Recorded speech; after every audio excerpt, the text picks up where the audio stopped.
on se retrouve aujourd'hui pour le vlog numéro 3 de mes aventures créatives. Donc le vlog est un deuxième format vidéo que j'ai mis en place et qui a l'air de vous plaire. Donc j'ai moins de vues mais c'est pas ce qui m'importe parce que j'aime beaucoup le côté échange sur l'auto-entrepreneuriat autour de folie ordinaire et je trouve que ça a encore plus de sens aujourd'hui que j'ai laissé l'école de côté pour le moment, donc j'ai pris une disponibilité, donc je l'ai annoncé cet été, mais voilà, pour le format vidéo, c'est la première fois que j'en parle, donc j'ai pris une disponibilité pour m'occuper de ma santé mentale en priorité, et du coup pour financièrement pouvoir avoir toujours une source de revenus, j'en ai profité en fait pour me consacrer à 100% sur Folie Ordinaire. Donc voilà.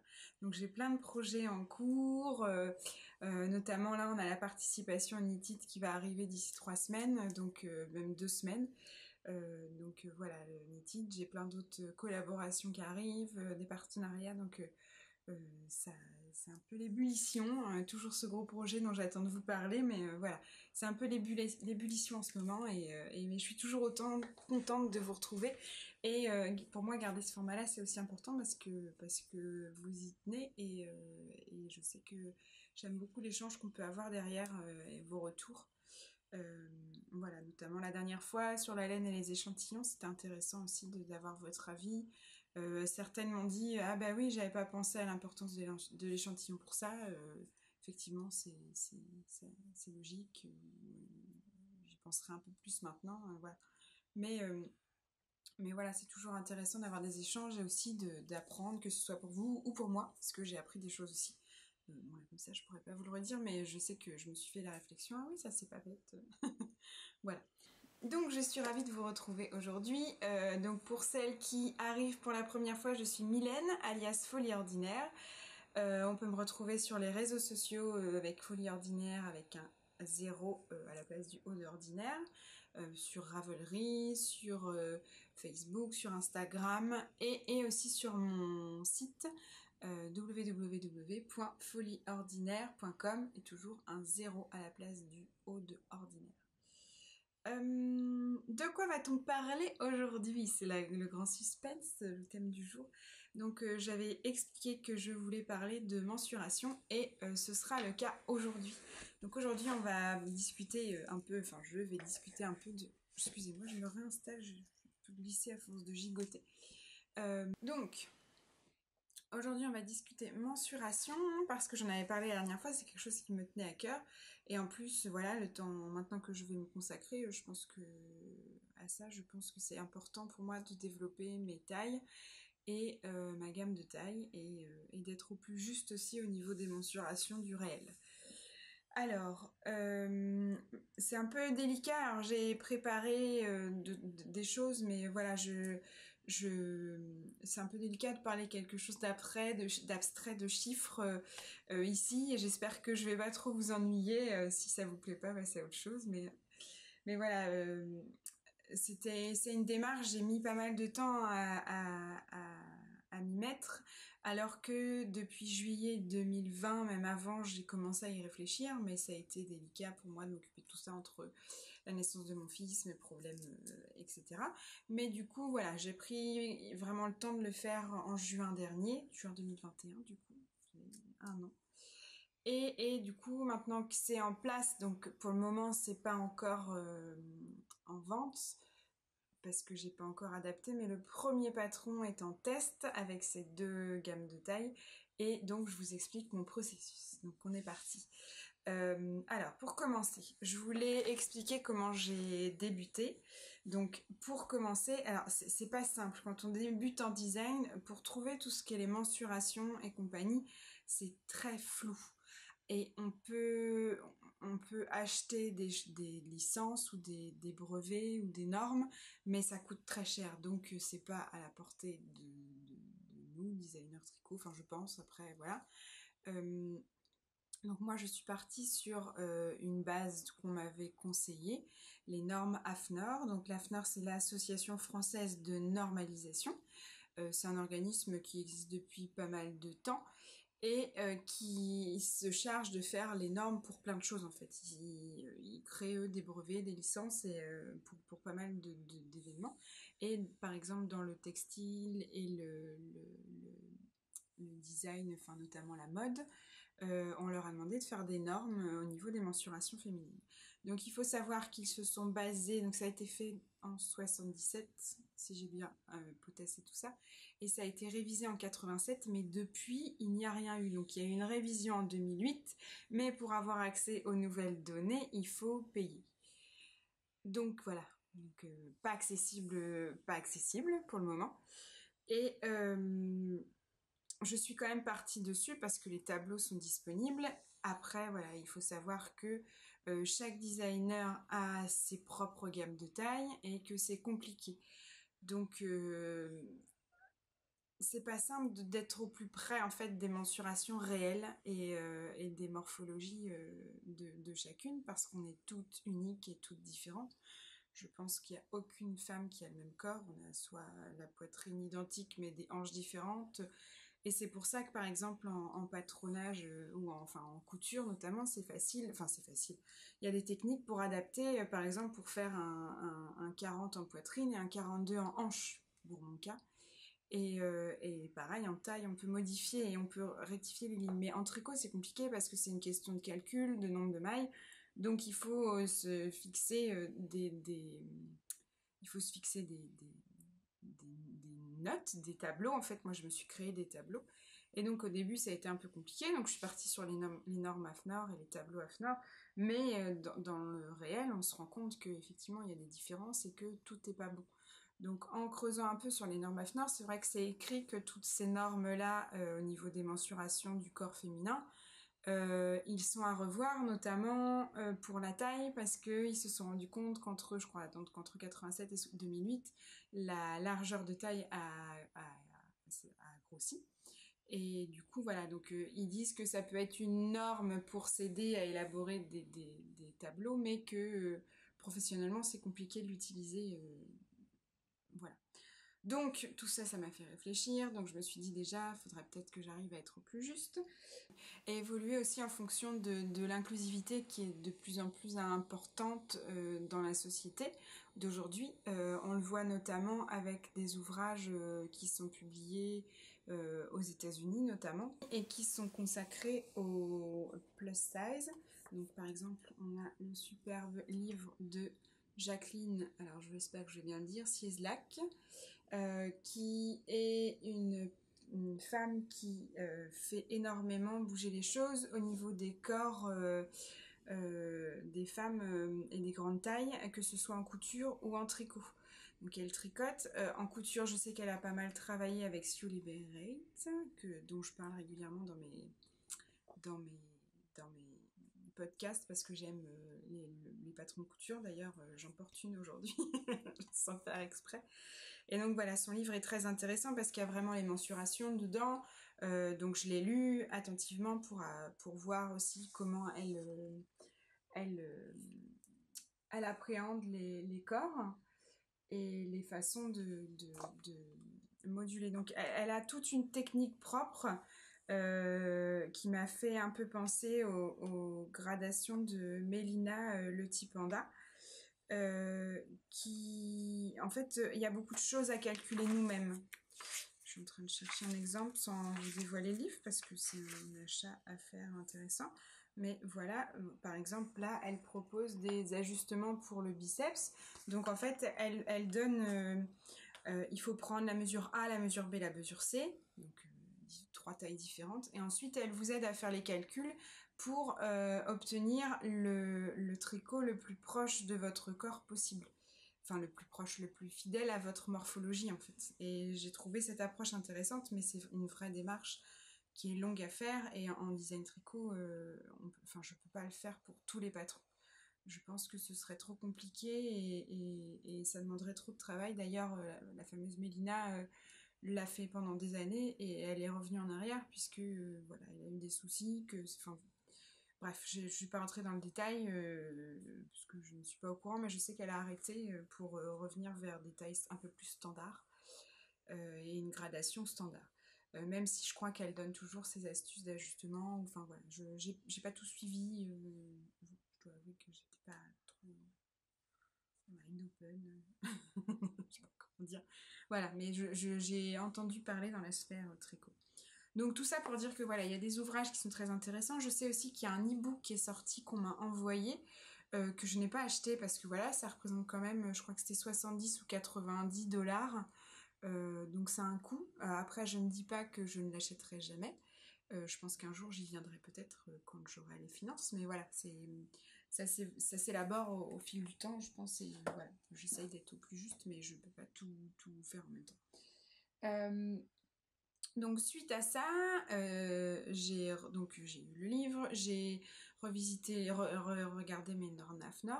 Je me suis aussi intéressée à vous parce que du coup j'ai eu une 50aine de questionnaires. Donc j'avais posté en juillet dernier, juste avant mon accouchement, un questionnaire avec, je vous demandais justement votre taille, avec les mensurations du tour de poitrine, tour de hanche, tour de taille, les épaules, le raglan.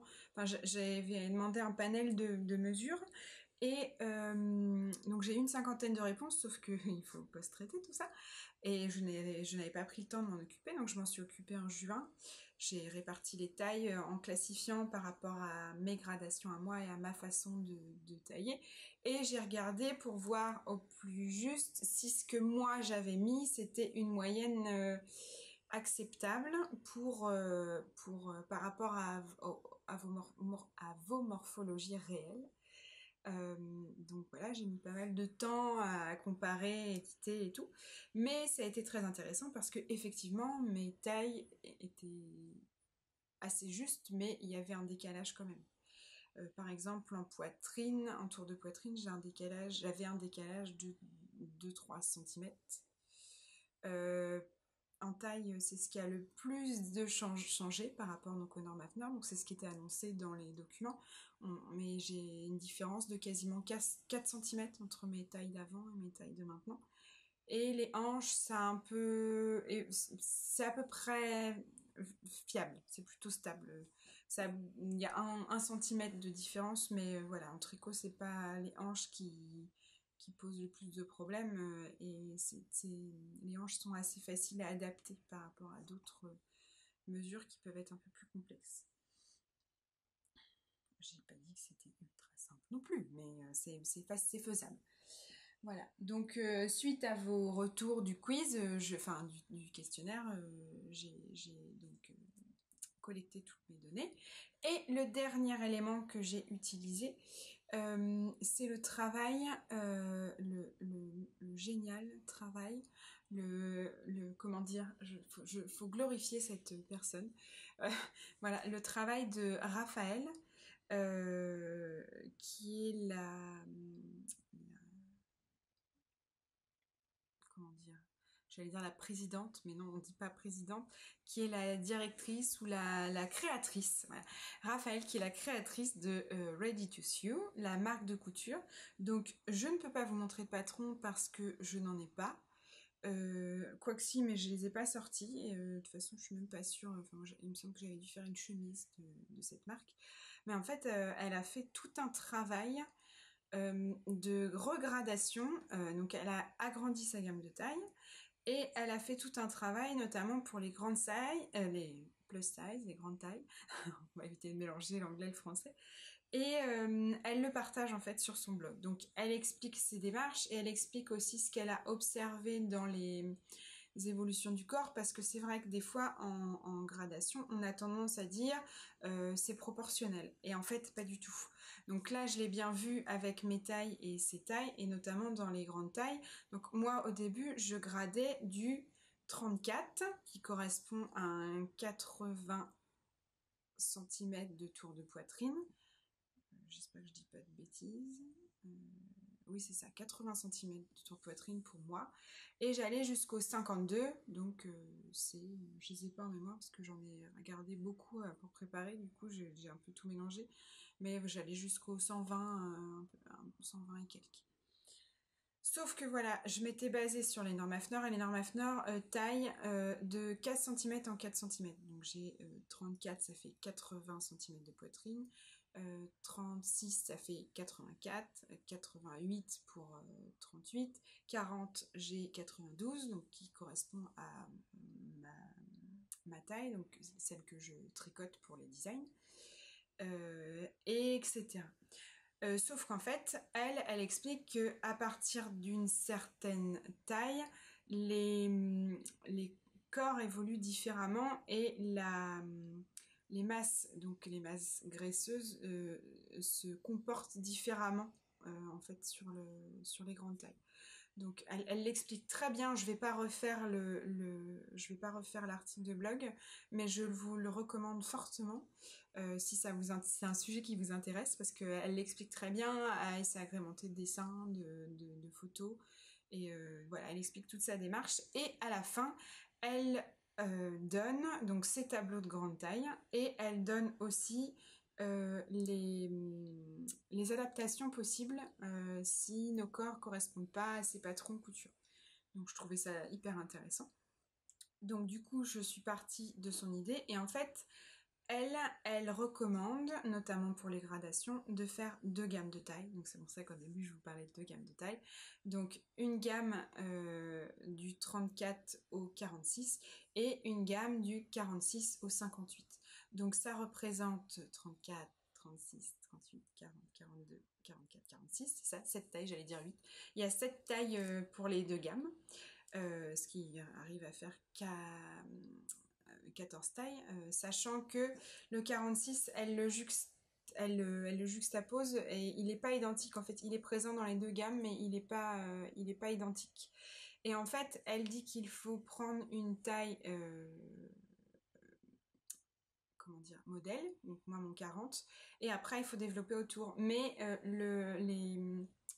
les développements ne seront pas les mêmes du coup en fonction des tailles, puisque les rapports ne sont pas les mêmes que ceux d'une gamme à l'autre. Donc voilà, enfin il y a tout un travail à faire, c'est très intéressant ce qu'elle explique. Et du coup, je suis partie sur les tableaux pour les grandes tailles notamment. Je me suis inspirée, enfin je ne vais pas cacher, j'ai pris ces tableaux en exemple pour mes gradations. Donc du coup, j'ai réaménagé mon tableau de taille pour aller du 34 au 46 et ensuite du 46 au 52. Donc j'ai repris quand même au 58, j'ai repris quand même entre le 46 et le 52 ce que j'avais fait, et c'était très proche de ce qui était fait, mais après j'aurais eu du mal à évaluer moi-même sans référent.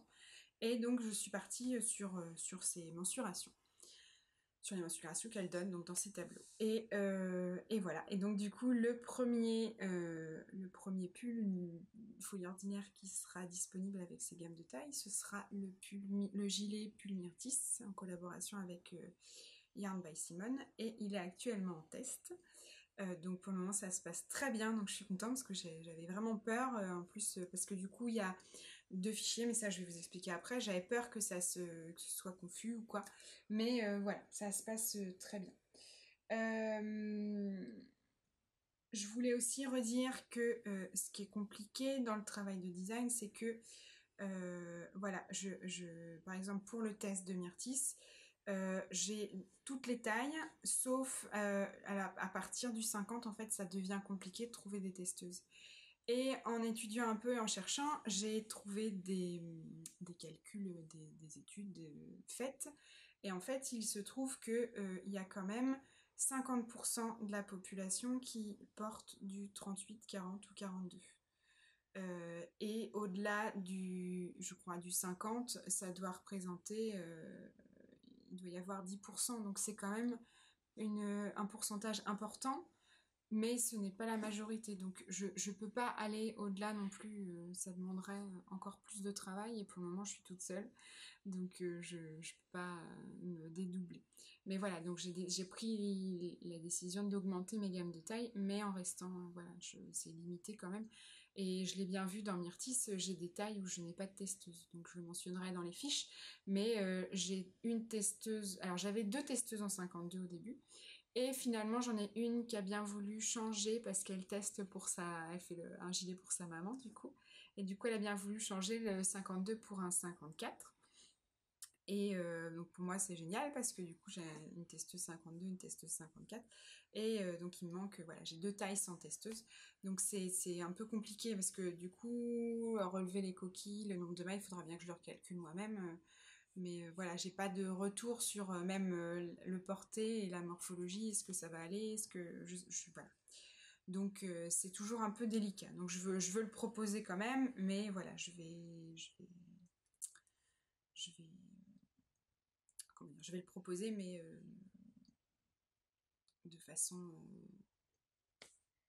non testée. Je cherche mes mots, je me mélange de moments, je perds le fil. Donc voilà, il sera proposé, mais non testé. Donc voilà, et autre petit point. Je sais que j'ai beaucoup de collègues designers qui proposent les tailles en centimètres de tour de poitrine ou en allant du S, M, L, voilà. Pourquoi j'ai choisi de ne pas faire ça? Donc je vous l'ai dit, je suis partie sur les normes AFNOR. Dans les années 70, la première étude qui avait été faite, il recommandait d'abandonner ces normes-là, enfin ces appellations-là, pour partir sur des mesures plus tôt.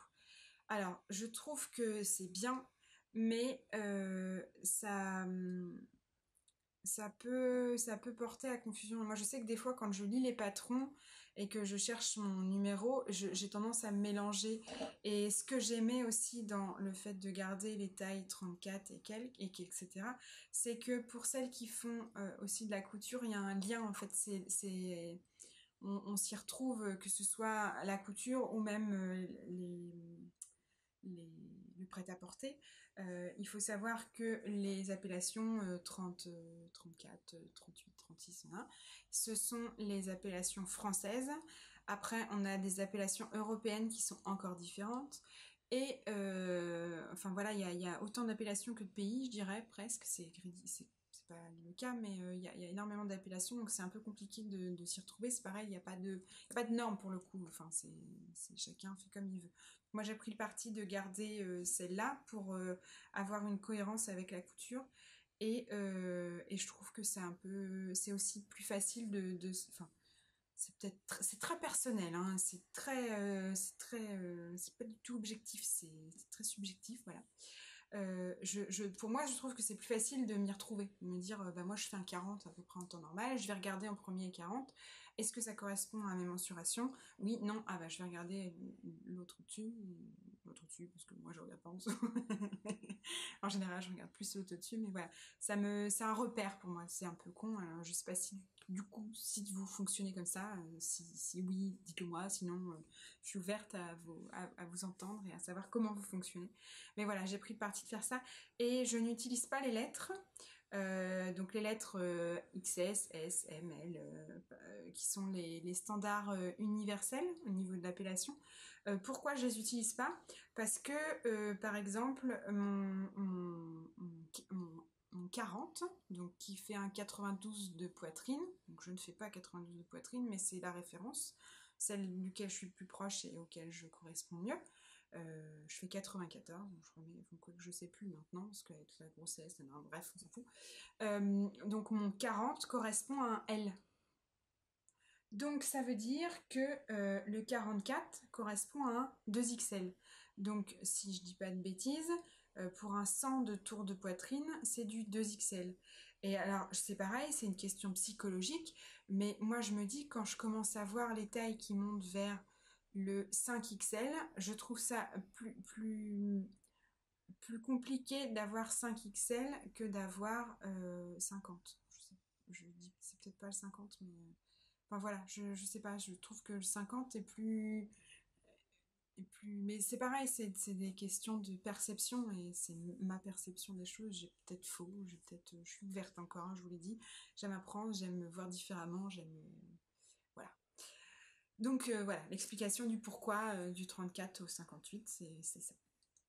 Donc maintenant, on en arrive à la réalité d'aujourd'hui et à comment ça va se concrétiser pour Folie Ordinaire. Donc pour Folie Ordinaire, il y aura 2 gammes de taille. On va partir là-dessus. Donc il y aura une gamme de taille qui va du 34 au 46, donc ça fait de 80 cm de tour de poitrine à 102. Et on aura une gamme de taille qui va du 46 au 58, donc ça part de 107 et ça arrive, je l'ai plus en taille, je l'ai plus en tête, le tour de poitrine, enfin jusqu'au 58. Là où je ne sais pas trop encore comment faire, c'est vis-à-vis de la vente du patron. Je dois vous avouer que j'ai fait 2 gammes de taille en m'inspirant donc de la marque de couture Ready to Sew, mais je ne sais pas concrètement comment faire pour la vente des patrons, sachant qu'en plus j'ai les livrets à côté, donc c'était un casse-tête. Ça l'est toujours. Je suis pareil, je fais appel à votre bon sens. Dans ma tête, je me suis dit, est-ce que c'est faisable de vendre tout en même temps? Sauf que vendre tout en même temps, sur Ravelry notamment, ça veut dire avoir, donc, sachant que pour un patron, je fais déjà 2 fichiers différents. Je fais un fichier imprimable et un fichier digital, un fichier numérique. Pour celles qui veulent voir avec toutes les photos qu'ils utilisent depuis le tablette ou les téléphones. Et l'imprimante, c'est une version qui utilise moins d'encre avec quasiment pas de photos voilà, c'est ma conscience écologique qui veut ça. Donc je fais 2 fichiers. Donc là, si en temps normal j'avais 2 fichiers, plus le livret, que je mets à disponibilité, à disponibilité le format PDF quand vous achetez le Ravelry, parce que c'est quand même un beau format sur lequel on a travaillé, j'ai travaillé, donc autant qu'il soit à disposition. Autre que le livret format papier. Donc j'avais déjà 3 fichiers d'envoyer quand vous achetiez un de mes patrons. Là, je me retrouve avec une gamme de taille en plus. Donc je rajoute 2 fichiers. Ça me paraît énorme en fait, d'envoyer 5 fichiers. 5 fichiers, enfin après on télécharge celui qu'on veut, mais voilà, d'avoir 5 fichiers sur Ravelry. Est-ce que c'est logique, sachant qu'en plus j'ai la traduction anglaise? Donc pour ceux où il y avait 3 fichiers, on en rajoute 2 de plus pour la traduction anglaise, et donc j'en rajoute 4 de plus pour les autres tailles. Enfin voilà, on se retrouve avec 9 fichiers juste pour des versions français-anglais. Donc voilà, mettre tout sous une appellation, ça me paraissait compliqué, et en même temps faire 2 articles différents, je sais pas, voilà. Donc là je fais appel à vous, public, à vous, potentielle acheteuse. Voilà, je suis ouverte, ça fait plusieurs mois que je me tourne la tête là-dessus. J'ai encore un bon mois pour réfléchir, mais voilà, je suis ouverte. Si vous avez une préférence, est-ce que je mets tout sous le même achat Ravelry, ou est-ce que je fais comment dire, je peux y arriver, ou est-ce que je fais deux objets différents à vendre avec un normal et un plus size, ce qui est aussi possible, mais ça veut dire que celles qui achètent le plus size, elles n'auront pas forcément accès aux petites tailles, à moins que je mette le livret quand même, et du coup elles ont accès aux petites tailles. Enfin voilà, le but c'est pas de faire acheter les 2 fichiers, s'il y en a qui veulent le faire en taille 34 et taille 52, ce sera pas les mêmes fichiers, je veux pas vous les faire acheter 2 fois, c'est pas mon but, c'est vraiment de qu'est-ce qui est le plus simple, avoir pas trop de fichiers quand on télécharge, et faire du coup deux intitulés différents, ou avoir tous les fichiers ensemble, je sais pas. Je ne sais pas. Voilà. Alors pour le livret, j'ai réglé mon problème. Pour les livrets, je les laisserai du 34 au 52. Je vais garder les nouvelles mensurations, mais dans le livret, je garderai mes 10 tailles d'origine. Parce que c'est pareil, je ne peux pas faire 2 livrets, financièrement ce serait pas rentable. En tout cas actuellement, donc peut-être qu'à l'avenir on pourra, mais je ne peux pas dire, seul l'avenir me le dira. Voilà, donc j'espère que ça a été clair, j'espère que ça vous a plu. Si vous avez des questions, des remarques, des choses à dire, n'hésitez pas.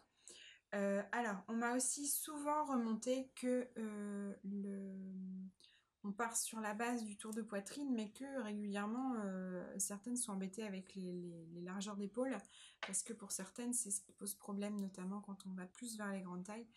C'est aussi pris en compte, hein. Il faut savoir que quand on grade les raglans et tout ça, on les, on les projette, on les évalue. Par exemple, non, mais là je l'ai pas, mais dans le Elegance, qui est un pull que l'on tricote pas du haut en bas, mais de droite à gauche, j'ai fait des pentes pour les épaules.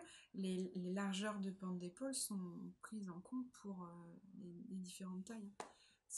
Puis celui-là, c'est genre, pour celles qui ont suivi, c'est particulier, il est vraiment gradé. Enfin, dans le patron, il y a 30 pages, je crois, parce qu'il y a vraiment 2 pages par taille d'explication pas à pas. Voilà. Donc voilà pour ça. Donc j'attends vos retours avec impatience. Peut-être que vous allez réussir à m'aider et m'éclairer. En tout cas, j'espère que ça vous a plu. Comme toujours. Pour le prochain événement, on se retrouvera au Knit It, sûrement. Et surtout, on se retrouvera après Knit It, je pense, pour un nouveau podcast. Je vais essayer d'alterner vlog et podcast. Petit point promo. Pour celles qui n'ont pas suivi ou qui ne font pas attention ou qui n'étaient pas au courant ou que ça n'intéresse pas, celles qui ça n'intéresse pas, vous pouvez partir, salut. Et celles voilà, qui pourraient être intéressées, avec le lancement du coup de mon entreprise à temps plein, j'ai lancé un système d'abonnement, on me l'avait réclamé, donc je vous en parle ici. Donc j'ai fait 3 types d'abonnements différents que vous pouvez retrouver sur mon site folieordinaire.com. Si je vais l'afficher quelque part par là. Et donc ce système d'abonnement vous permet de me soutenir de façon durable ou pas. Vous pouvez arrêter votre abonnement dès que ça vous intéresse plus. Il faut savoir qu'il y a 3 abonnements, 1 à 2, 1 à 5, 1 à 10. Celui à 2, c'est surtout voilà, pour vous remercier et tout. Vous avez accès aux vidéos en avant-première. Celui à 5 euros, donc il y a différents... celui à 2 euros, c'est la formule Merino. La formule Macham qui est à 5 euros.